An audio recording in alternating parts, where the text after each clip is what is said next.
Real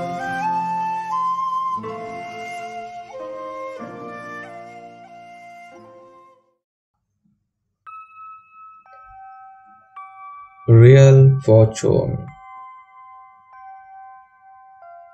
A wealthy man approached Sengai and asked him to write a great statement that would bring good fortune to his generation. In addition, he stated that it will be a generational object. Sengai took out a large piece of paper and inscribed, "The father dies, the son dies, the grandson dies." The wealthy man was enraged. "I told you to write a great statement that will make our family happy. Can you tell me about this joke you wrote?" Sengai explained the situation, saying, "This is not a joke. It will be very sad for you if your son dies before you, and it will be unbearable for both of you if your grandson dies before both of you.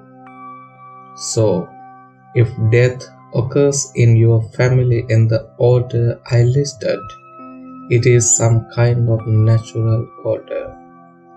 It's real fortune if it happens this way."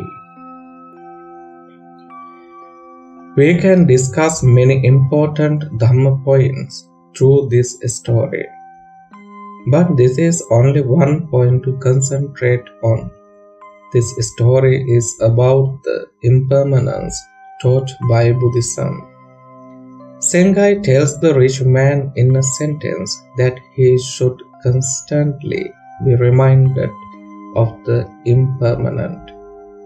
If one is constantly reminded that he is dying and that his family is dying, he will not develop unnecessary expectations about life and will not pursue them indefinitely.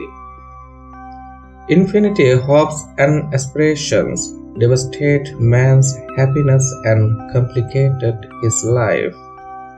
Happiness comes from living a simple life without pursuing endless hopes and desires.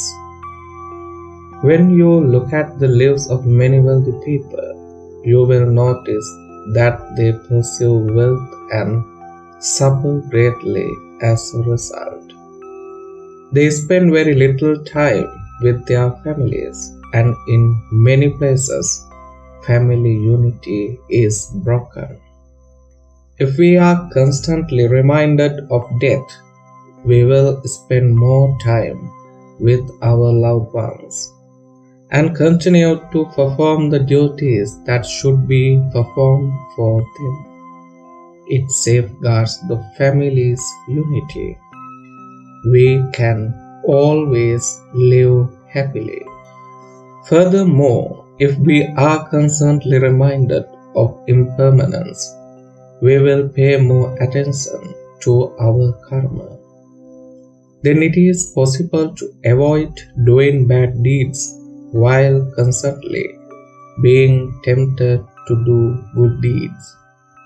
Through the accumulation of good deeds, one can purify one's conscience and live a life of true happiness.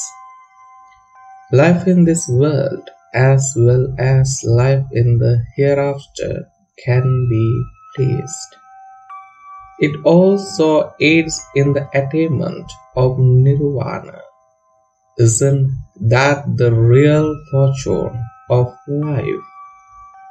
The following is a stanza from the Buddha's sermon. Attana kurute lakking, alakking kurutatana, nahi lakking alakking va anyo anyasa karaka. One's fortune or misfortune in life is entirely determined by oneself. It is not something that others can do. Life is good when good deeds are accumulated, and life is bad when bad deeds are accumulated. Constantly, Contemplate impermanence. Collect good deeds. Happiness and good fortune will not flee from you. The Buddha's blessings.